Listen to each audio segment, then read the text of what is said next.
Hi, I'm John Mayfield, the real estate tech guy, with part 2 of our installment contract definition on our 5-minute real estate exam tip from Global Real Estate School.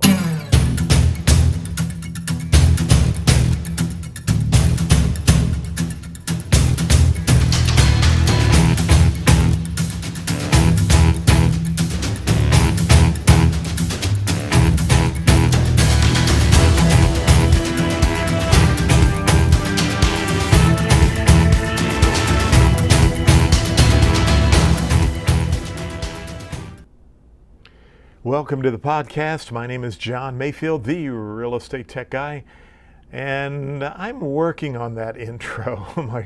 I have to be honest with you, my daughters say gives you a little too much anxiety. And I kind of, I always watch these YouTube videos and they have some of these people have these dramatic openings, and then you hear this, "Hey guys, what's up?" It's like, I've got to really have some energy when I come in after that thing. So anyway, we'll try it, but we're having fun, and I hope you're having fun listening and watching our videos right here on YouTube. Be sure and subscribe to our channel. We'd love to have you as a subscriber. We cover national content for the real estate exam, sometimes some state-specific information, but we're normally covering national content, as we are on this video podcast through YouTube, which is on, believe it or not, installment contracts or contracts for deed. We were kind of looking at all of this, and I'm going to see if I can't put this in. Well, wait a minute. I was going to try one more thing. There we go. Now I should be good to go. So we were looking at an installment contract, and I'm just going to kind of recap what we went over. Let me use a different color pen.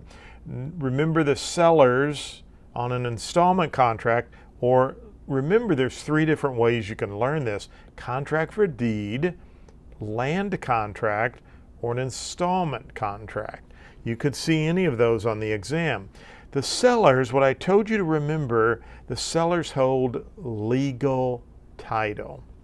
The buyers hold what is called equitable title, or it's just a right to get the title when they've made all the payments. Now, one of the pitfalls that you see with a contract for deed, it's more of a disadvantage to the buyers, because the title's in whose name? Remember, the title's in the seller's name, the legal title.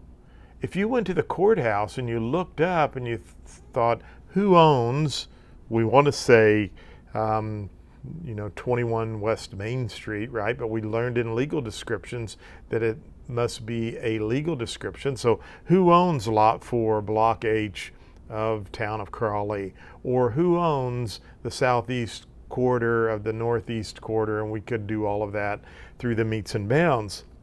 So when you find that deed, the deed was recorded at the courthouse to do what?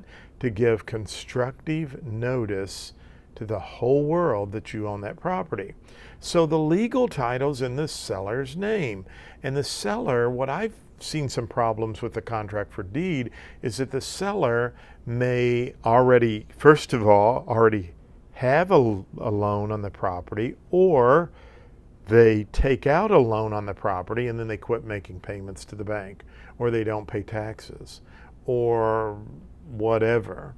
And so if the bank forecloses on the property, the buyers over here, these poor little folks over here who just had the right to get title, remember they only have an equitable interest, they could be out all of the money that they've paid down and all the improvements. And remember, they're paying the taxes, they're paying the insurance, they're paying all of the upkeep. So it can be very dangerous for a buyer to do a contract for deed, or you really need to know who you're dealing with. So just remember, for the exam, and I'm going to just take this off here, for the exam, remember that with a contract for deed, the sellers have legal title and the buyers have equitable title. only a right to get one. Well, as always, thanks for watching our video. Would love for you to subscribe to our YouTube channel, follow us on Instagram and Facebook, and go over to Global Real Estate School and check out some of our resources there. Thanks again for watching.